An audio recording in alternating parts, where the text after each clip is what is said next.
अपना जो प्रोजेक्ट है वो रिसेंट प्रोजेक्ट में से सिलेक्ट कर लिया। ठीक है, होल्ड कीजिए 1 मिनट। चलिए, लास्ट टाइम हमने एक HTML टेम्पलेट को इंपोर्ट किया था, रजिस्ट्रेशन का पेज भी बनाया और उसके ऊपर डेटाबेस कनेक्शन का कोड भी लिखा। एक बार रन करके देख लेते हैं। बराबर, ठीक है। रजिस्ट्रेशन पे मैं क्लिक करता हूँ, रजिस्ट्रेशन का फॉर्म भी आया। अच्छा, लास्ट टाइम हमने रजिस्ट्रेशन का डेटाबेस कनेक्शन देखा था, इसमें कोई डाउट है किसी को? No sir. ओके, ठीक है। चलो, ये फॉर्म भरते वक्त इंफॉर्मेशन कहाँ गई? डेटाबेस के अंदर गई है, राइट? ठीक है, यहाँ पे चेक कर लेते हैं अपन। कैसे चेक करेंगे? क्या है डेटाबेस का नाम?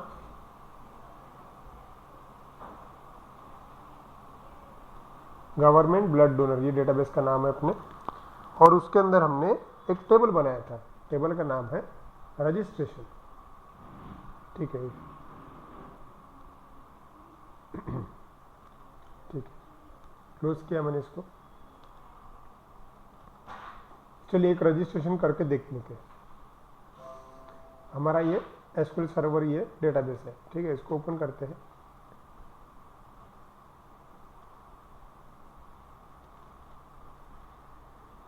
कनेक्ट बटन पे क्लिक करते हैं। डेटाबेस, हाँ, ये है अपना डेटाबेस, गवर्नमेंट ब्लड डोनर। ठीक है, ओके।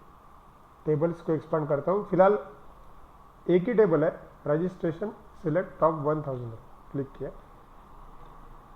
और एक रिकॉर्ड हमने कल देखा था। ठीक है, चलिए और एक रिकॉर्ड ऐड करते हैं इसके ऊपर। चलिए, काम करते हैं। राम पाटिल, चलिए, mail, email ID suppose ram@gmail.com। उसके बाद में मोबाइल नंबर, उसके बाद में उसका एड्रेस, सपोज रवि नगर, सिटी सपोज वो अमरावती का ही है। ब्लड ग्रुप, उसका ब्लड ग्रुप सिलेक्ट कर लेते हैं। चलिए, ब्लड ग्रुप सपोज वो O नेगेटिव है, रेयर ब्लड ग्रुप है। यूजर नेम राम रखा, पासवर्ड रखा सपोज सीता, और एक फोटो ले लेते। चलो, क्लिक किया मैंने वहाँ पे। डेस्कटॉप के ऊपर मेरे पास फोल्डर है ही। चलो, फोटो ले लेते। चलो, ये है राम सपोज। और मैं अभी फिर से एक बार इसको मैं राम नाम देता हूँ, फाइल को नाम देता हूँ मैं राम। सिलेक्ट किया। देखो, अब जरा ध्यान से, जो फाइल मैंने चूज की है वो है ram.jpg, और सबमिट बटन पे क्लिक कर रहा हूँ। जैसे मैं सबमिट बटन पे क्लिक करूंगा, इंफॉर्मेशन जो है वहाँ पे मैसेज आ गया, रजिस्ट्रेशन सक्सेसफुल। इसका मतलब इंफॉर्मेशन कहाँ गया होगा? डेटाबेस के अंदर गई होगी। चलो, चेक कर लेते। कैसे चेक करेंगे आप? डेटाबेस में जाके टेबल ओपन करेंगे। ठीक है, डेटाबेस ओपन किया। चलो, आया यहाँ पे।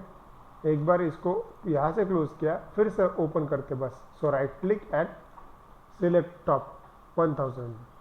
तो देखो, इस बार अपने पास दूसरा रिकॉर्ड है, राम पाटिल, बराबर। उसका पूरा रिकॉर्ड है और फोटो का नाम भी आ गया। चलो, यहाँ तक के ठीक है। लेकिन मुझे एक बात बताइए, ये जो रजिस्ट्रेशन का फॉर्म आपने किया, इसके अंदर आप लोगों ने फोटो भी सिलेक्ट किया, लेकिन डेटाबेस में तो सिर्फ फोटो का नाम ही भेजा। फोटो सेव किया क्या लेकिन प्रोजेक्ट में या फिर कहीं पे सेव किया क्या आप लोगों ने? No sir. फोटो सेव नहीं हुआ। आप लोगों ने क्या किया? फोटो का सिर्फ नाम डेटाबेस के अंदर डाला। तो जब अभी ये राम लॉगिन करने की कोशिश करेगा, तब लॉगिन करने के बाद उसका फोटो आना चाहिए ना। फोटो तभी आ सकता है जब वो फिजिकली कहीं सेव हो आपके प्रोजेक्ट के अंदर। ठीक है, लेकिन अभी आपके प्रोजेक्ट के अंदर आपने फिजिकली फोटो सेव करने का कोड लिखा ही नहीं। ओके, फिजिकली मतलब, मेरा बोलने का मतलब यह है कि इस प्रकार से देखो, जैसे आपको ये पता है कि कोई भी इमेज हम अगर प्रोजेक्ट में इस्तेमाल करते हैं तो वो इमेज जो है प्रोजेक्ट के अंदर फिजिकली प्रेजेंट होना ज़रूरी है। उसी प्रकार अभी जिसने रजिस्ट्रेशन किया उसका फोटो भी फिजिकली प्रोजेक्ट के अंदर प्रेजेंट होना ज़रूरी है, ताकि क्या होगा, जब मैं ये प्रोजेक्ट एक पेन ड्राइव में से दूसरे पेन ड्राइव में डालूंगा, एक सिस्टम से दूसरे सिस्टम में डालूंगा, तब ये पूरा रिकॉर्ड मैं साथ में लेके जाऊँ। और दूसरी बात, जब ये बंदा यहाँ से लॉगिन करेगा तब उसका मैं चाहता हूँ कि लॉगिन करने के बाद फ़ोटो भी ऑटोमेटिक फेच हो। तो फोटो तभी फेच हो सकता है जब वो फिजिकली कहीं तो भी प्रेजेंट हो। ठीक है, तो फिजिकली फोटो कहीं तो भी स्टोर करना ज़रूरी है। समझ में आ रहा है क्या करना है आज? हाँ सर। Okay, yes sir. चलिए, तो हम ये देखने वाले हैं कि प्रोजेक्ट के अंदर फोटो सेव कैसे करते हैं। हमारा एम ये है कि यहाँ से जब फोटो चूज हो रहा है, तब फोटो चूज होने के बाद उसका सिर्फ नाम डेटाबेस के अंदर जा रहा है, लेकिन फोटो फिजिकली स्टोर नहीं हो रहा। तो इस बार फोटो फिजिकली स्टोर करना है। प्रोजेक्ट के अंदर अगर फोटो फिजिकली स्टोर करना है तो उसके लिए फोल्डर बनाना पड़ेगा, ये ज़रूरी है।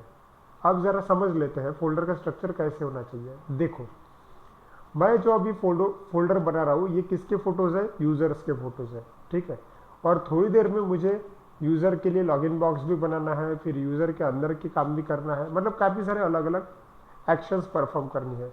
ऐसे समय पे अगर आपके पास दो तरह के लॉगिन है, मतलब यूज़र भी लॉगिन हो रहा है और एडमिन भी लॉगिन हो रहा है, ऐसा अगर आपको करना है तो आपके प्रोजेक्ट के अंदर उसके रिलेटेड दो अलग अलग फोल्डर होने चाहिए। जैसे कि देखो, मुझे ये पता है कि सिस्टम के अंदर यूज़र लॉगिन करेगा, क्योंकि उसके लिए लॉगिन बॉक्स बना के रखा है अपन ने। तो ये करने के लिए मुझे पहले फोल्डर लगेगा एक। तो राइट क्लिक, न्यू फोल्डर, एक फोल्डर में बना के रखता हूँ यूज़र। ठीक है, और यूज़र से रिलेटेड जो भी चीज़ होगी वो मैं यूज़र के फोल्डर के अंदर ही रखूँगा।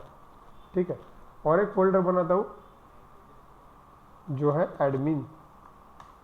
इसका मतलब ये है कि एडमिन से रिलेटेड जो भी चीज़ें होगी ये मैं एडमिन फोल्डर के अंदर रखूँगा। ठीक है, अब इस स्ट्रक्चर को ज़रा ध्यान से देखिए।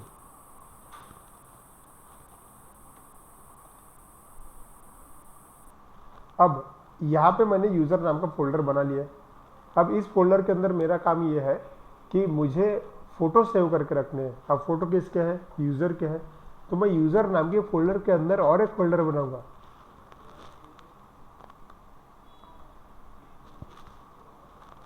और उसको मैं नाम दूंगा फोटोज़। देखो, इस बार मैंने फोल्डर के अंदर और एक फोल्डर बनाया और उसको नाम दिया फ़ोटो। अब मेरा एम क्या है कि जब कोई बंदा रजिस्ट्रेशन का फॉर्म फिलअप करेगा, बटन पे क्लिक करेगा, तब बटन पे क्लिक करते से उसका वो जो फोटो है वो कहाँ पे स्टोर होना चाहिए? इस फोटोज़ नाम के फोल्डर के अंदर स्टोर होना चाहिए। समझ में आया क्या करना है हमको? हाँ सर। ठीक है, ओके, यस सर। ठीक है।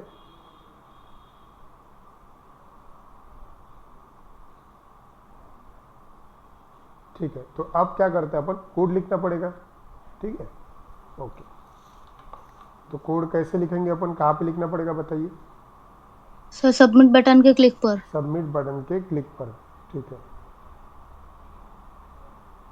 लिखते फिर उसके लिए कोड। ओके, सबमिट बटन के क्लिक पर मतलब अपना रजिस्ट्रेशन डिज़ाइन पे गए। ठीक है, यहाँ पे आया बटन के क्लिक पे। अब वहाँ पे ऑलरेडी मैंने कोड लिखा हुआ है, राइट? वहाँ पे ऑलरेडी कोड लिखा हुआ है। अब मुझे क्या करना है? ये कोड एग्जीक्यूट होने से ठीक पहले पहले, ठीक है, क्या करना है? मैं चाहता हूँ कि मेरा फोटो जो है वो स्टोर हो जाए। तो फोटो स्टोर करने का कोड यहाँ पे लिखना है। तो मैं यहाँ पे लिखता हूँ code to store photo in project के अंदर फोटो को स्टोर करने का कोड लिख रहा हूँ मैं। यहाँ पे जगह बना ली मैंने। ठीक है, क्या लिखेंगे बताइए? सर वो कंट्रोल को नाम क्या दिया आपने?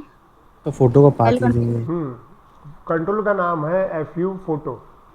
ठीक है, वो एक फाइल अपलोड कंट्रोल है। फाइल अपलोड कंट्रोल की मदद से हमको फोटो सेव करना है। ठीक है, तो कैसे सेव करेंगे? सर वहाँ इफ एल्स यूज करेंगे पहले। इफ एल्स किस पर्पस के लिए? फोटो का पाथ सेट करना पड़ेगा सर। तो कंडीशन डालेंगे ना उसमें, वहाँ पे सेट करेंगे। अगर अगर उसने सिलेक्ट ही नहीं किया तो? बराबर है। फोटो अगर सिलेक्ट नहीं किया तो गड़बड़ हो सकती है। सही है, तो फोटो सिलेक्ट करना कंपलसरी है, तो चेक करना पड़ेगा पहले इफ क्या fu photo dot has file. आपको अगर याद होगा तो, याद है हैज फाइल नाम की प्रॉपर्टी है करके, यस सर। है ना, हैज फाइल। अगर ये एग्जैक्टली इक्वल्स टू ट्रू है तो right, fu photo dot has file, ये एग्जैक्टली इक्वल्स टू तो ट्रू होगा या फिर फॉल्स होगा। ठीक है, ऐसा रहा, इसका मतलब ये ट्रू है। बताइए आगे आगे क्या करेंगे। सपोज फोटो सिलेक्टेड है तो सिलेक्टेड है तो अपने फोल्डर में जाके सेव होना चाहिए, उसके लिए कोड लिखेंगे। चलो कोड लिखते हैं फोल्डर में सेव करने के लिए। तो क्या कोड लिख सकते हैं अपन, कौन सी प्रॉपर्टी है जिससे हम सेव कर सकते हैं किसी फाइल को, ये पूछ रहा हूँ मैं। नाम server dot map path. Okay, server dot map path. Server dot map path क्या काम करती है। तो सर्वर डॉट मैप पाथ से अपन अपने जो वेबसाइट है वहाँ जो भी फोल्डर होगा उसमें सेव कर सकते हैं। नहीं, सर्वर डॉट मैप पाथ से सेव नहीं कर सकते अपन। सेव करने के लिए कोई और प्रॉपर्टी है, फाइल है। चलो फाइल अपलोड कंट्रोल पढ़ा सब लोगों ने, सेव एज बराबर, सेव एज करके है जिससे सेव होता है। लेकिन सर्वर डॉट मैप पाथ से जहाँ पे सेव करना है वहाँ का लोकेशन मिल सकता है, फर्क है। ठीक है, हाँ सर, वो रन टाइम पाथ प्रोवाइड करके देता है। बराबर, सर्वर डॉट मैप पाथ ऐसा मेथड है जो आपको रन टाइम पाथ प्रोवाइड करके देता है। ठीक है, लेकिन किसका चाहिए रन टाइम पाथ, चलिए देखते हैं। अब देखो जरा स्ट्रक्चर को पहले समझ लेते हैं। देखो जहाँ पे आप कोड लिख रहे हो वो ये चीज़ है रजिस्ट्रेशन, और आपको फोल्डर कहाँ पे सेव कर, फोटो कहाँ पे सेव करना है, यूजर्स फोल्डर के अंदर जो फोटोज वाला फोल्डर है उसके अंदर स्टोर करना है। मतलब आपको पहले तो पाथ किसके चाहिए, आपको यूजर्स फोल्डर तक का रन टाइम पाथ चाहिए। मैं रन टाइम पाथ इसलिए बोल रहा हूँ क्योंकि ये प्रोजेक्ट अभी की कंडीशन में सपोज सी ड्राइव के अंदर है, लेकिन ज़रूरी थोड़ी रहेगा कि सी ड्राइव के अंदर हो, कोई डी ड्राइव के अंदर रखेगा, कोई एफ ड्राइव के अंदर रखेगा, तो गड़बड़ हो सकती है। इसलिए सिस्टम उस यूज़र नाम के फोल्डर का रन टाइम पाथ चाहिए। तो रन टाइम पाथ सबसे पहले लेना पड़ेगा आपको। मेन काम तो एक ही है, अपने को सिर्फ सेव करना है, लेकिन सेव करने के लिए पाथ की ज़रूरत होती है। इसलिए मैं यहाँ पे एक वेरिएबल बना लेता हूँ, स्ट्रिंग टाइप का पी पाथ वेरिएबल है, और इसके अंदर मैं सिर्फ लिखता हूँ server dot map path, bracket में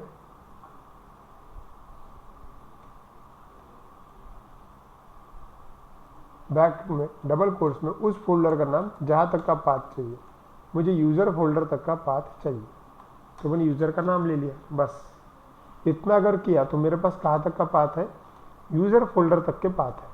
लेकिन वो काफ़ी नहीं है, उसके अंदर भी और एक फोल्डर है फोटोज़, और उसके अंदर मुझे फिर फाइल स्टोर करनी है। ठीक है, अब देखो फाइल अगर स्टोर करनी है तो ये तो क्लियर है कि आपको लिखना पड़ेगा fu photo dot save as, और आपको पता है कि यहाँ पे पाथ देना पड़ता है, लेकिन पाथ पूरा चाहिए रहता है, मतलब पूरे फोल्डर के नाम स्लैश फिर जो फाइल स्टोर होने वाली है उस फाइल का नाम। ठीक है, तो पूरे फोल्डर का नाम जो है, पूरे फोल्डर का नाम मतलब ये यूज़र नाम का फोल्डर इंक्लूडिंग फोटोज़। ठीक है, तो इसको ज्वाइन करना पड़ेगा। तो स्ट्रिंग टाइप का देते हैं, स्ट्रिंग टाइप का, और एक फोल्डर में बना, और एक वेरिएबल में बनाता हूँ। मैं ये वेरिएबल क्यों बना रहा हूँ पता है क्या, क्योंकि ये जो पी पाथ नाम का फोल्डर है इसका पाथ कुछ इस तरह से होगा। देखो मैं उसका पाथ ढूंढ के दे देता हूँ आपको।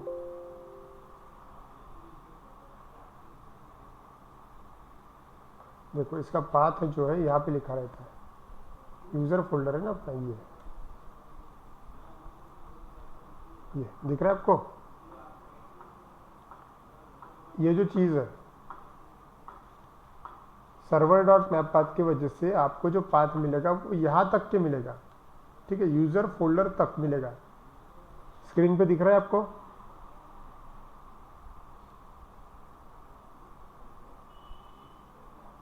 Yes sir. दिख रहा है ना, ठीक है, यहाँ तक की मिलेगा। लेकिन अपना एम ये है कि हमें पाथ पूरा चाहिए। पूरा चाहिए मतलब हमें पाथ ऐसा चाहिए, देखो नीचे मैं लिख के देता हूँ, हमें पाथ ऐसा पूरा चाहिए,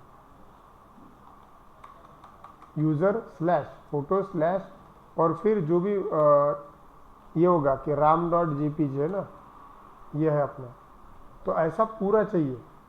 ओके, ऐसा पूरा पाथ होगा तो ही वो सेव हो सकता प्रॉपर।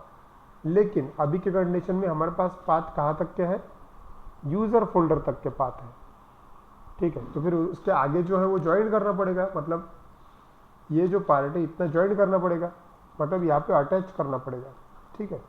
तो कर सकते हैं अपन, तो इसीलिए मैं क्या कर रहा हूँ, यहाँ पे देखो मैं ऐसा लिख रहा हूँ, पी पाथ प्लस, मतलब अटैच करना है ना अपने को, पी पाथ प्लस से ज्वाइंट होता है, डबल कोट्स में क्या ज्वाइन करना है आपको, मुझे इतनी चीज़ ज्वाइन करना है, स्लैश फोटोज स्लैश, ये ज्वाइन करना है, ठीक है। तो मैं ज्वाइन करता हूँ स्लैश फोटोज स्लैश, ठीक है। लेकिन ये कहीं तो भी रखना पड़ेगा मुझे। अब रखने के लिए एक काम करता हूँ, मैं एक वेरिएबल ले लेता हूँ स्ट्रिंग टाइप का, सपोज एक्स पाथ वेरिएबल लिया सिर्फ मैंने, और इक्वल टू दे दिया। देखो यहां तक के कुछ पाथ मेरे पास आ गया अभी, ठीक है,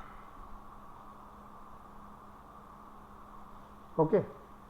अब मेरे पास पाथ कहाँ का है, ये है पूरा यूजर फोल्डर और स्लैश लगाया फोटोज, ये हो गया पूरा एक्स पाथ, ठीक है।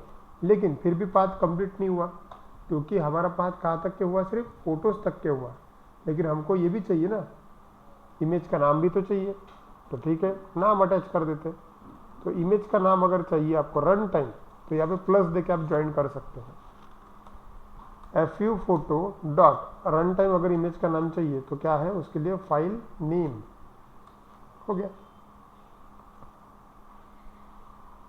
ये करने के अलग अलग तरीके हैं, मैं कोई भी एक तरीका इस्तेमाल कर रहा हूँ। देखो अभी क्या हो गया, सबसे पहले हमने कहाँ का पाथ फाइंड आउट किया, सबसे पहले यूजर्स तक का पाथ फाइंड आउट किया, और फिर ये यूजर का पाथ हो गया प्लस, फिर हमने फोटो का नाम ज्वाइन कर दिया, और प्लस हमने फिर फाइल का नाम ज्वाइन कर दिया। ऐसा पूरा करके हमने एक वेरिएबल के अंदर, मतलब ये जो पूरी लाइन है ना, ये पूरी लाइन अभी एक वेरिएबल के अंदर है, और उस वेरिएबल का नाम है एक्स पाथ, जिसके अंदर ओरिजिनल फोटो का पाथ है जो सेव होना चाहिए।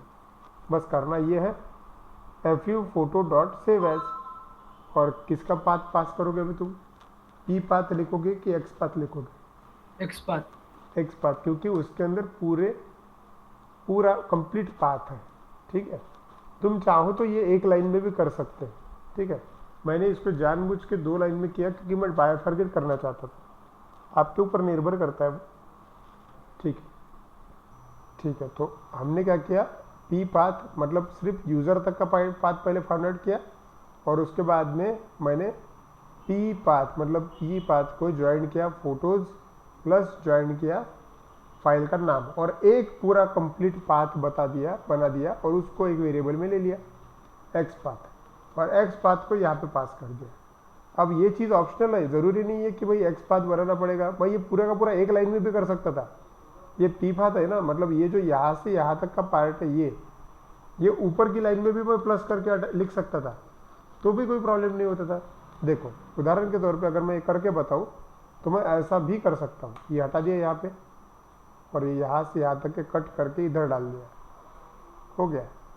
बस मुझे उसको ज्वाइन करना पड़ेगा प्लस, ऐसा, ये ऐसा भी लिखा तो भी चलता था, तो बस यहाँ पे मुझे पी पाथ लिखना पड़ता था,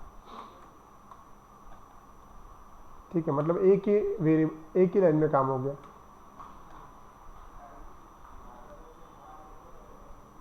देखो दिख रहा है क्या आपको, अब क्या हुआ कि सर्वर डॉट मैप पाथ मतलब रन टाइम यूजर फोल्डर तक के पाथ, प्लस उसको हमने फोटोज नाम का हमारा फोल्डर अटैच किया, प्लस उसके अंदर हमारी फाइल, और ये कंप्लीट एक पाथ बन गया अभी पी पाथ नाम का, और ये हमने यहाँ पे पास किया, ठीक है। ये समझा आपको? Yes sir. ठीक है, अब हमें क्या करना है, इससे ये सेव हो जाएगा और सेव होने के बाद में ये फोटो भी सेव हो रहा है। चलो मतलब अपना काम बराबर चल रहा है। तो एक काम करते हैं, रन करके देखते हैं सो फाइल को ट्रू नहीं किया अपन, फाइल को। FU फोटो ट्रू नहीं किया था, FU फोटो। अच्छा, हैज फाइल एग्जैक्टली, एक्चुअली ऐसा नहीं भी किया होता तो भी वो बाय डिफॉल्ट ले लेता है। ठीक है, मतलब जरूरी बाय नहीं, डिफॉल्ट लिया था सब। बाय डिफॉल्ट ट्रू ही रहता है वो, इसलिए। ठीक है, मतलब अगर आपको फॉल के साथ में कंपैरिजन करना है तो ही डबल इक्वल्स टू फॉल्स ऐसा लिखना पड़ेगा, लेकिन अगर आपने डायरेक्ट हैश फाइल भी लिखा तो भी वो काम करता है। ठीक है, सेव, रन करके देखते हैं इसको।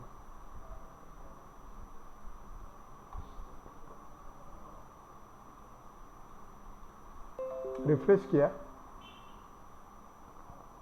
चलो इस बार मैं नया यूजर सेव करता हूँ। ठीक है, इस बार सपोज दिनेश पटेल, उसके बाद में दिनेश पटेल मेल, दिनेश का email ID dinesh@gmail.com, mobile number, address ये भी सपोज रविनगर का है, सिटी ये सपोज नागपुर का है। ठीक है, ब्लड ग्रुप सपोज उसका बी पॉजिटिव है, user name Dinesh, password suppose D123, और एक फोटो चूज कर लेते हैं। चलो सपोज ये दिनेश है, देखो यहाँ पे ये वाला, इसको दिनेश कर देते हैं। मैं जानबूझ के सेम वही नाम ले रहा हूँ फोटो का, ताकि पहचान पाए, dinesh.jpg। अब मैं सबमिट बटन पे क्लिक करता हूँ।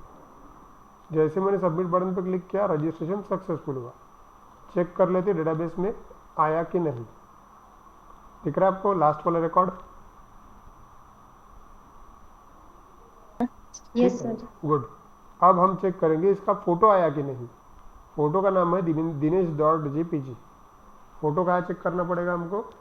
फोटोज नाम के फोल्डर के अंदर, यहाँ पे आना चाहिए था। देखो दिख रहा है क्या? वहाँ पे वैसा नहीं लग रहा, लेकिन फोटो इसके अंदर है या नहीं ये तब चेक, जब आप इसको रिफ्रेश करोगे तब पता चलता है। ठीक है, तो इसको बस रिफ्रेश करना है। तो रिफ्रेश करने के लिए आपके पास दो ऑप्शन है।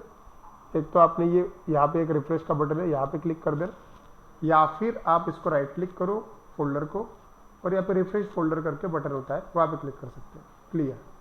जैसे आप वहाँ पे क्लिक करोगे, देखो फर्क दिख रहा है क्या आपको? Yes sir. dinesh.jpg, इसका मतलब क्या हुआ? अभी जो तुमने कोड लिखा वो दो काम कर रहे हैं। डेटाबेस में रिकॉर्ड स्टोर भी कर रहे हैं, और उस बंदे का जो भी फोटो होगा वो फिजिकली सर्वर की ये जो डायरेक्टरी है उसके ऊपर भी सेव हो रहा है। समझ में आ रहा है? यस और नो? हाँ। ठीक है, तो वो जो ऑनलाइन एग्जाम वाले होते हैं ना, जिसमें अपन फोटो और सिग्नेचर अपलोड करते हैं, याद है आप लोगों ने देखा होगा कई बार, हम ऑनलाइन फॉर्म भरते हैं, बराबर? ऑनलाइन फॉर्म भरने के बाद हमको फोटो और सिग्नेचर अपलोड करना रहता है। तो वो फोटो और सिग्नेचर कैसे स्टोर होते होंगे? ये इस तरह से स्टोर होते हैं। रजिस्ट्रेशन भी करते हैं अपन, फोटो सिग्नेचर अपलोड करते हैं, और अपलोड बटन के क्लिक पे क्या होता होगा, डेटा जो है वो रिकॉर्ड डेटाबेस में सेव होता है, और फिजिकली आपका डॉक्यूमेंट जो है वो किसी भी डायरेक्टरी में सेव होता है। क्लियर? Excuse me sir. जी बोलिए। सर अपन डेटाबेस में तो सिर्फ वो फोटो का नेम ही आ रहा है, तो सर बराबर। डेटाबेस में उसका काम क्या है फिर? वो तो मतलब स्पेस भी ऑक्यूपाई कर रहा है ना वहाँ पे। डेटाबेस में इसलिए इसका काम है, बताता हूँ मैं। डेटाबेस में इसलिए इसका काम है, देखो मैं पूरा फोटो जो है वो डेटाबेस में भी सेव कर सकता था, लेकिन वो इसलिए नहीं किया क्योंकि अगर कोई फोटो सपोज 1 MB का है, तो 1 MB का पूरा फोटो डेटाबेस में अगर सेव करूंगा एक रिकॉर्ड के लिए, तो वो पूरा एक रिकॉर्ड 1 MB का बन जाएगा। ऐसे अगर 100 लोगों ने रजिस्ट्रेशन किया तो 1 MB करते करते 100 MB रजिस्टर्ड हो जाएंगे। ठीक है, इसलिए डेटाबेस की जो साइज़ है बहुत ज़्यादा बढ़ जाएगी। ठीक है, और 1000 लोगों ने अगर रजिस्टर्ड किया तो 1000 MB रिजल्ट हो जाएगी, और 1000 MB मतलब 1 GB। 1 GB का डेटाबेस हैंडल करना बहुत मुश्किल होता है, तो उसके लिए कंपनीज ने सोल्यूशन ये निकाला कि भाई हमें क्या करना है, फोटो जो है मतलब फिजिकली कोई कुछ अगर फाइल सेव करना है तो डायरेक्टली डेटाबेस में ना सेव करते हुए फिजिकली वो सर्वर पे सेव करो, लेकिन ये फोटो किसका है ये पता नहीं चलेगा। तो ये फोटो किसका है ये सेव रखने के लिए हमको सिर्फ एक रिकॉर्ड, सिर्फ हमको टेक्स्ट मतलब फोटो का नाम डेटाबेस में रखना जरूरी है, क्योंकि दिनेश के फोटो का नाम क्या है ये अपने को पता होना चाहिए। क्योंकि फोल्डर जो हमने बनाया फोटोज नाम का, उस फोटोज नाम के फोल्डर के अंदर सिर्फ दिनेश का नहीं, इसके बाद में जितने भी लोग रजिस्ट्रेशन करने वाले हैं सबका रिकॉर्ड वहाँ पे आने वाला है, मतलब सबके फोटो वहाँ पे जमा होंगे, ठीक है। लेकिन उससे ये पहचानना मुश्किल हो जाएगा कि कौन से यूजर का फोटो कौन सा है। तो इसीलिए यहाँ पे डेटाबेस में जो एंट्री होती है उससे हमको ये पता चलता है कि जैसे कि देखो यहाँ पे 1 2 3 3 रिकॉर्ड है अपने पास में, आश्लेषा, राम और दिनेश। तो आश्लेषा का फोटो किस नाम से होगा, तो यहाँ पे उसका नाम है सपोज surbhi.jpg। राम के फोटो का नाम क्या है, ram.jpg, और दिनेश के फोटो का नाम क्या है, dinesh.jpg। इससे ये पता चलता है कि कौन से बंदे का फोटो कौन सा है। तो जब ये बंदा लॉगिन होगा तब हम डेटाबेस में से उसका नाम रिट्राइव करके और डायरेक्टरी में से फोल्डर रिट्राइव करके बराबर जो बंदा लॉगिन हो रहा है उसी का ही फोटो उसको दिखेगा। ये एक पर्पस के लिए आपको फोटो नाम का कॉलम रखना जरूरी है। अगर फोटो नाम का कॉलम आपने नहीं रखा डेटाबेस में तो आप ये नहीं पहचान पाओगे कि रन टाइम फोल्डर के अंदर जो फोटोज प्रेजेंट है उसमें से कौन सा फोटो जो लॉगिन हुआ उस बंदे का है। क्लियर? हाँ सर। सर पण नाव फोटोचं म्हणजे समजा आता दिनेश जेपीजे हे तर दिनेश जेपीजे तर 6 म्हणजे किती जणांचे असू शकते ना दिनेश जेपीजे। एग्जैक्टली ये क्या हुआ देखो, अभी अभी तो मैंने हाथ से नाम दिया ना, अभी मैंने हाथ से नाम दिया, हर किसी के इसका दिनेश जेपीजी थोड़ी रहेगा, वो तो मैंने रिकॉर्ड समझने के लिए उसका नाम दिया। बाय डिफॉल्ट जब मैंने रन किया था उसका नाम तो कुछ अलग ही था, ठीक है। ये मैंने चेंज किया वक्त पे। ते नाही म्हणत आहे मी म्हणत आहे की आता जेव्हा आपण लॉग इन करतो तर रोशन नावाचे ते 100 पोरं असतील ना कॉलेजमध्ये, करेक्ट पण मग आता सगळेजण रोशन जेपीजे सेव्ह करतील, हाँ। तर मग इथं डेटा कसा काय रिट्राइव करेल, म्हणजे त्याला कसं समजेल की या रोशनचा फोटो हा जब रोशन एक्चुअली जेपीजे। रन टाइम जब फोटो स्टोर्ड होता है तब उस फोटो का एक प्राइमरी की जो है मतलब रिकॉर्ड का प्राइमरी की उस फाइल को लगाया जाता है, ठीक है। मतलब फॉर एग्जांपल उदाहरण देता हूं मैं आपको, अगर कोई रजिस्ट्रेशन कर रहा है उसका प्राइमरी की 3 है तो एक रैंडम नंबर वहां पे लगाया जाता है ताकि फोटो का नाम सेम ना रहे। सपोज दिनेश नाम का फोटो अपलोड होने वाला है, बंदे के फोटो का नाम है dinesh.jpg, ठीक है। तो dinesh.jpg जब अपलोड होगा तो वैसा का वैसा ना अपलोड होते हुए वहां पे प्राइमरी की अटैच होकर अपलोड होगा, मतलब नंबर रहेगा वहां पे, चेंज हो जाएगा वो, किसी का 4 रहेगा, किसी के 3 रहेगा, किसी का दिनेश 1 रहेगा, ऐसा होगा, रिपीट नहीं हो सकता। तो उसके लिए भी कोड लिखेंगे। यहाँ पे एक चीज है, एक रैंडम नाम का फंक्शन आता है, वो अभी तक मैंने आपको पढ़ाया नहीं है इसलिए मैंने उसका इस्तेमाल नहीं किया, क्योंकि ये चीज सही है कि अगर दिनेश पटेल है और दिनेश पाटिल है और क्या हो गया कि इत्तेफाक से दोनों के फोटो का नाम अगर dinesh.jpg है तो जो पहले रजिस्टर्ड किया उसका फोटो सेव हो जाएगा और उसके बाद में जो रजिस्टर्ड किया उसके वजह से पहले वाला का फोटो रिप्लेस हो जाएगा, ऐसा हो सकता है। तो ऐसा न होने के लिए हमको फोटो का नाम रैंडमली चेंज करना पड़ेगा, तब जाके ये चीज हो सकती है। क्लियर? वो भी अपन करेंगे, लेकिन मैंने रैंडम नाम का क्लास अभी तक पढ़ाया नहीं है आप लोगों को, ठीक है। Clear? Yes sir. Okay sir. Okay ठीक है, तो फिर अब आगे बढ़ते हैं अपन। चलिए अब क्या करेंगे, और एक चीज, जब मैं फॉर्म सबमिट कर रहा हूं तब मैं चाहता हूं कि सारे रिकॉर्ड जो है ये ब्लैंक हो जाए। कैसे कर सकते हैं अपन? तो उसके लिए भी वो सबमिट बटन पे कोड लिखना पड़ेगा। कोड क्या लिखोगे? चलो आया मैं सबमिट बटन पे। Sir txt name dot text is equals to blank कर देंगे sir, double quote then semicolon. बराबर, आपको सबको ये करना है कि अगर आपको नेम को ब्लैंक करना है तो txt name dot text equals to double quotes में सेमीकोलन, ठीक है। ऐसे ही आपको सबके लिए कर देना है। क्लियर। अब ये चीज़ मैं आपके ऊपर छोड़ता हूँ, ये आपको करना है। ओके चलो अब आगे। अब मुझे क्या करना है, रजिस्ट्रेशन मेरा पूरा हो गया है। अब बंदा लॉगिन करने की कोशिश करेगा, तो अब मैं जाता हूँ लॉगिन के पेज पे। देखो यहाँ पे आया और लॉगिन वाला चाहिए मुझे, लॉगिन वाला बनाना है। लेकिन मैं चाहता हूँ, अब देखो यहाँ पे लॉगिन जो है, लॉगिन एडमिन लॉगिन है यहाँ पे। ये एडमिन लॉगिन का अलग पेज बनाने वाले हैं अपन। हमें एडमिन लॉगिन नहीं चाहिए, हमें यूज़र लॉगिन चाहिए। तो इस साइड में देखो जगह बना के रखी थी अपन ने, दिख रहा है क्या, यूज़र लॉगिन दिख रहा है। Yes sir. इस जगह पे मुझे चाहिए लॉगिन बॉक्स। ठीक है चलिए, कैसे कैसे ला सकते हैं अपन यहाँ पे लॉगिन बॉक्स।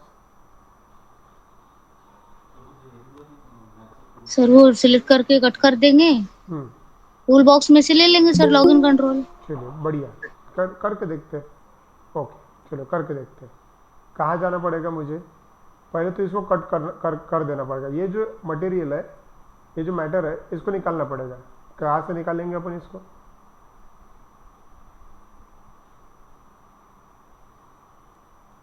मास्टर पेज में।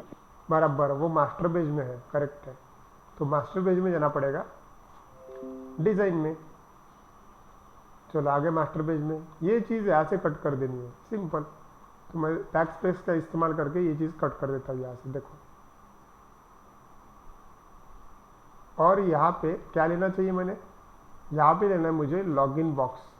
अब मेरे पास दो तरीके हैं, एक तो मैं मैन्युअली लूँ, जैसे कि user name label, password label और उनके आगे दो टेक्स्ट बॉक्स और नीचे एक बटन, ऐसा भी कर सकता हूँ। या फिर ASP में एक रेडीमेड टूल आता है जिसका नाम है लॉगिन। लॉगिन पेज हुआ, लॉगिन टूल हुआ क्या आपका। हाँ सर। Yes sir. गुड। तो अब इस्तेमाल करेंगे हम Yes, sir. रेडीमेड लॉगिन का। तो देखो यहाँ पे ASP में रेडीमेड लॉगिन करके होता है, यहाँ पे ये लॉगिन, और जस्ट लॉगिन पे मैं डबल क्लिक करता हूँ। तो ऐसा बोलते से यहाँ पे देखो लॉगिन पैनल आ गया, राइट। ठीक है, आप जो चाहे वो कलर कॉम्बिनेशन यहाँ से दे सकते हैं। तो मैं ऑटो फॉर्मेट करके एक प्रोफेशनल ऑप्शन होता है कलर कॉम्बिनेशन का, वो ले लेता हूँ। ठीक है ऐसा, और फॉन्ट वगैरह भी थोड़ा बढ़ा लेता हूँ इसका। तो फॉन्ट नाम की भी प्रॉपर्टी होती है, ये रेडीमेड होता है फॉन्ट।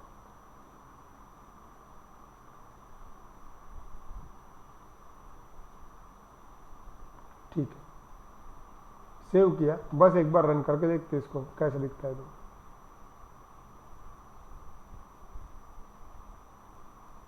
चलिए करके देखते हैं, रिफ्रेश।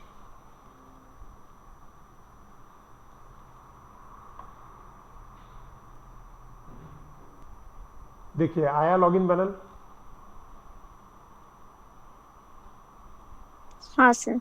ओके, मैंने इस कहीं पे भी क्लिक किया तो ये लॉगिन पैनल बाजू में रहेगा। ठीक है, यहाँ पे लॉगिन पैनल की जगह है। ठीक है, अच्छा और एक चीज़, होम पेज पे अगर क्लिक किया तो होम पेज लिंक होना चाहिए। होम पेज मतलब डिफ़ॉल्ट पेज, तो क्या करना चाहिए बताइए।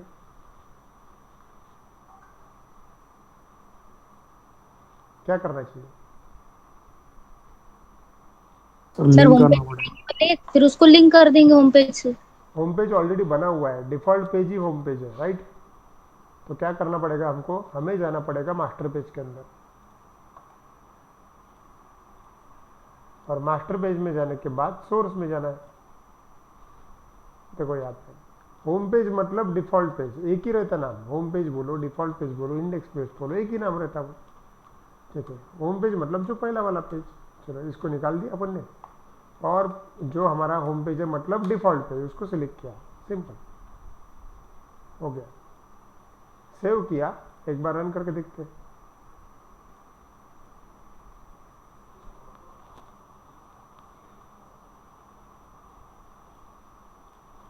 चलिए एक काम करते हैं, अब देखो, हाँ अब मैंने होम पेज पे क्लिक किया, ये आया मैं होम पेज पे। अब मैं कहीं पे भी एकदम प्रॉपर ट्रैवल कर सकता हूँ होम पेज से, registration page, admin login page वगैरह वगैरह। ठीक है, चलो सपोज होम पेज पे आया, ओके, मतलब रजिस्ट्रेशन कंप्लीट हो गया, होम पेज पे आया। अब वो लॉगिन करने की कोशिश करेगा। ठीक ठीक है, यहाँ पे लिखा हुआ है यूज़र पैनल।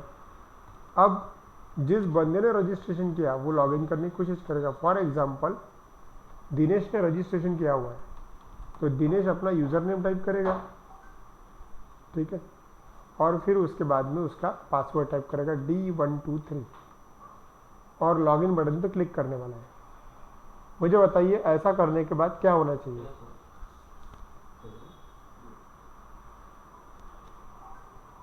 क्या होना चाहिए अभी? तो यहाँ पे जो सिनेरियो है वो ये है, एक तो वो यूज़र नेम पासवर्ड बराबर डालेगा या फिर गलत डालेगा। तो उसने जो कुछ भी डाला होगा उसको चेक तो करना पड़ेगा ना। चेक कहाँ पे करेंगे? हमको कोड लिखना पड़ेगा लॉगिन बटन पे, और कोड से ये चेक करना पड़ेगा कि इसने जो यूज़र नेम और पासवर्ड डाले वो सही है क्या। अगर वो सही है तो अगले वाले पेज पे आना चाहिए, मतलब रिस्पॉन्स डॉट रीडायरेक्ट का इस्तेमाल करना है। तुमको पता है एक पेज से दूसरे पेज में कैसे जाते हैं? रिस्पॉन्स डॉट रीडायरेक्ट एक ऐसा मेथड है जिसका इस्तेमाल करके हम एक पेज से दूसरे पेज पे जंप कर सकते हैं, ठीक है। ओके, उदाहरण के तौर पे मैं आपको एक कर्व के बता देता हूँ, देखो ध्यान दो। अगर मुझे इसके क्लिक पे रजिस्ट्रेशन वाले पेज पे जाना है, देखो अगर लॉगिन के क्लिक पे रजिस्ट्रेशन के पेज पे जाना है तो मैं रिस्पॉन्स डॉट रीडायरेक्ट का इस्तेमाल कर सकता हूँ। देखो करके बता देता हूँ। लॉगिन बॉक्स कहाँ पे है? मास्टर पेज पे, ठीक है। यहाँ पे इसके ऊपर अगर कोड लिखना है तो डबल क्लिक किया।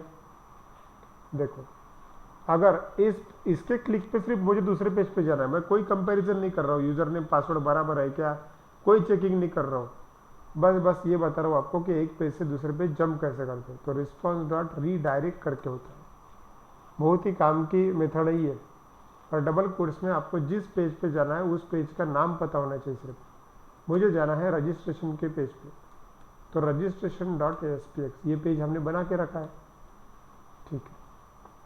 देखो अभी चेंज सेव किया, मैंने सिर्फ एक लाइन का कोड लिखा, कोई वहाँ पे कंपेरिजन नहीं है, बस मैं टेस्ट कर रहा हूँ कि सही में काम करता है या नहीं, ठीक है। देखो अभी मैंने यूज़र नेम पासवर्ड सपोज ऐसा डमी डाल दे, कुछ तो भी डाल दिए, ठीक है, और लॉगिन बटन पे क्लिक कर रहा हूँ। जैसे ही मैंने क्लिक किया देखो क्या हुआ, पेज ब्लिंक हुआ और पेज दूसरी जगह ट्रांसफर हो गया। समझा है कैसे किया रिस्पॉन्स डॉट रीडायरेक्ट?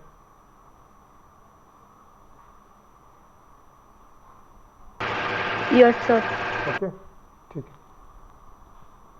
चलो यहाँ से जब वो लॉगिन हो जाएगा तब वो क्या क्या कर पाएगा? एडिट प्रोफाइल कर पाएगा, उसके बाद में चेंज पासवर्ड कर पाएगा, सर्च कर पाएगा, मतलब जो भी अभी काम होने वाले हैं वो लॉगिन होने के बाद होने वाला है, करेक्ट। तो लॉगिन होने के बाद कौन सा पेज दिखेगा ये उसको बताना पड़ेगा, लेकिन यूज़र नेम पासवर्ड अगर बराबर है तो ही रिस्पॉन्स डॉट रीडायरेक्ट होना चाहिए, ये भी उतना ही सही है, ठीक है। तो एक काम करता हूँ, फिलहाल यहाँ पे मैं एक काम करता हूँ, एक मैं पेज बना लेता हूँ, डमी पेज, ठीक है। अब डमी पेज कहाँ पे बनाऊँ तो मैं, देखो ध्यान दो, मुझे एक काम करना है कि यूज़र जब लॉगिन होगा तब एक यूज़र फोल्डर के अंदर एक पेज रहे जिसका नाम सपोज होगा वेलकम डॉट ASPX, और इस पेज के ऊपर वो लॉगिन हो जाए। सिंपल पेज बना के रखता हूँ सिर्फ मैं। तो राइट क्लिक किया, यूजर्स के अंदर राइट क्लिक किया और न्यू आइटम सिलेक्ट किया, और यहाँ से मैंने सिलेक्ट किया वेब फॉर्म, और वेब फॉर्म को टेस्टिंग के लिए मैंने नाम दिया वेलकम, ठीक है। देखो वेलकम नाम दिया, टेस्ट कर रहे सिर्फ, कोई मास्टर पेज से सिलेक्ट नहीं करना है अपने को, क्योंकि इसके अंदर कोई फिलहाल मास्टर पेज है ही नहीं, एकदम ब्लैंक पेज है। और बस मैं ये चाहता हूँ कि ये पेज है अपना वेलकम वाला पेज। तो यहाँ पे मैं देखो कोड में सिर्फ एक लिखता हूँ H1 टैग से कि भाई ये वेलकम वाला पेज है। मेरा एम ये है कि जब अगर यूज़र नेम पासवर्ड बराबर हो तो इस वेलकम वाले पेज पे आ जाए, ठीक है। ओके, तो कोड में वापस यहाँ पे आते हैं। मैं चाहता हूँ कि लॉगिन बटन के क्लिक पे वो वेलकम वाले पेज पे चला जाना चाहिए। चलिए क्या कर सकते हैं अपन, बताइए। सर कोड लिखेंगे? हाँ, तो ये कोड है, सिर्फ यही चेक नहीं करना है, सिर्फ वेलकम वाले पेज पे रिडायरेक्ट कर देना है। कैसे करेंगे अपन? तो सर जब उसका आईडी पासवर्ड सही रहेगा तभी जाएगा ना वो, वैसे नहीं जाएगा। वैसे नहीं ई जाएगा। फेल्स करेक्ट है, लेकिन अभी मैं चाहता हूँ कि मुझे टेस्टिंग करके देखनी है, ठीक है। मुझे सर वेलकम डॉट ASPS लिखना पड़ेगा यहाँ पे, डबल कोट्स में। यहाँ पे हाँ सर। ओके। अब देखो यहाँ पे दिक्कत ये है, ध्यान दो, तुम कोड कहाँ पे लिख रहे हो। देखो अगर तुमने यहाँ पे ऐसा लिखा,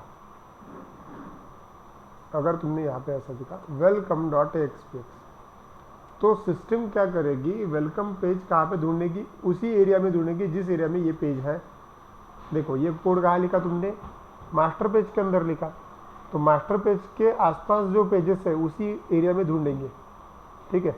यहाँ पे, यहाँ पे, यहाँ पे, यहाँ पे, यहाँ पे, और उसके बाद में यूजर यहाँ पे, पेज। यहाँ पे। वो यूज़र में नहीं ढूंढेगा क्योंकि यूज़र फोल्डर है।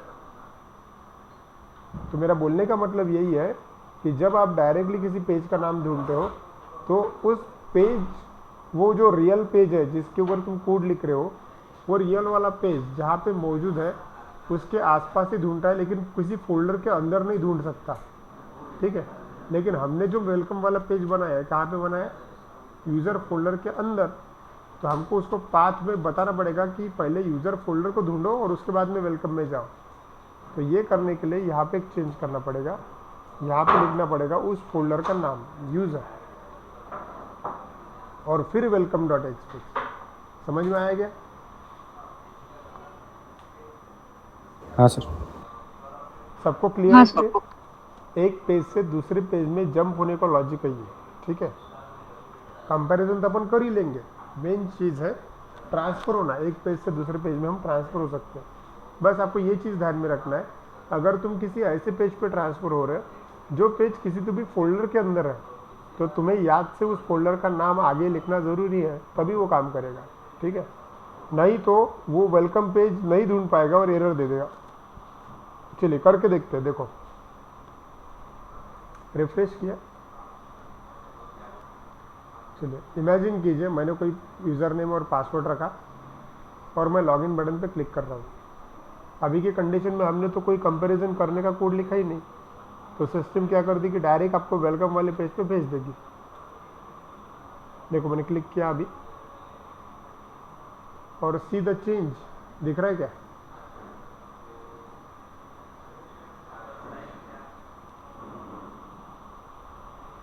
दिख रहा है? हम क्या हुआ, ऐसा इमेजिन करो कि अपन ने यूजर नेम पासवर्ड बराबर डाले और अपन वेलकम वाले पेज पे आ गए। अब फिर यहाँ पे अपने को डेकोरेशन करना पड़ेगा, अपना पेज बनाना पड़ेगा, ठीक है। लेकिन ये जो चीज़ हुई ये तो आधी अधूरी चीज़ हुई। अभी तुमने क्या हुआ कि कोई भी यूज़र नेम पासवर्ड गलत डाल दिया तो भी तुम लॉगिन हो रहे हो, ऐसा नहीं होना चाहिए। आपको यूज़र नेम पासवर्ड कंपेयर करने पड़ेंगे, ठीक है, ओके। तो आपको क्या करना है वो बता देता हूँ, हिंट बताता हूँ, ठीक है। अभी तो अपने सेशन एंड होने का टाइम हो गया, लेकिन मैं आपको हिंट बताता हूँ। कोशिश करो आपसे ये चीज़ हो जानी चाहिए। देखो क्या होने वाला है, यहाँ पे मैं जूम करता हूँ। यहाँ पे जो यूज़र है वो अपना यूज़र नेम टाइप करेगा, सपोज दिनेश, और उसका पासवर्ड टाइप करेगा D123। अब ये करेक्ट है और वो लॉगिन बटन पे क्लिक करने वाला है। लॉगिन बटन के क्लिक पे आपको चेक करना पड़ेगा कि टेक्स्ट बॉक्स में डाले हुए यूज़र नेम और पासवर्ड डेटाबेस में मिलते हैं क्या। अगर वो डेटाबेस में प्रेजेंट है इसका मतलब सही है, अगर वो डेटाबेस में नहीं है इसका मतलब वो गलत है। तो इसको कैसे कर सकते हैं अपन, कोई लॉजिक बता सकता है क्या इसका? सो मीन्स जब यूज़र अपना डेटाबेस में सेव करेगा और जब वो लॉगिन करेगा तभी वो वैलिड रहेगा। बराबर, सही है ना। तो कोड क्या लिखोगे?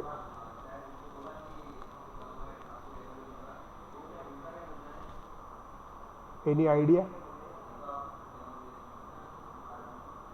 ओके, तो ये जो प्रोजेक्ट हम, अच्छा और एक चीज़ मुझे बताइए कि जो मैं आपको रिकॉर्डिंग शेयर कर रहा हूँ वो आपको मिल रही कि नहीं मिल रही? Yes, yes sir. सर। मतलब एक्सेस हो रही है ना? हो रही है Yes, सर। यस एक्सेसिबल है। ठीक है, यस ओके, सर। ठीक है।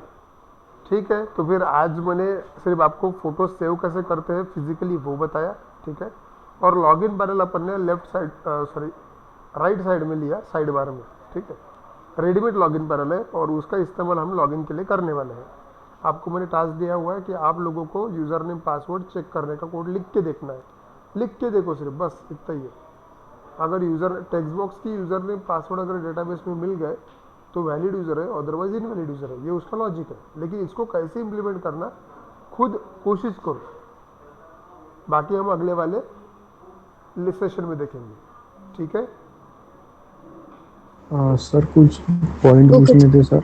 हाँ बोलो, पूछो। सर ठीक है, तो फिर आप लोगों को प्रैक्टिस कंटिन्यू करनी है, okay. That's it for today. Thank you sir. Thank you. Thank you sir. Okay, sir. Thank you. Thank you, sir.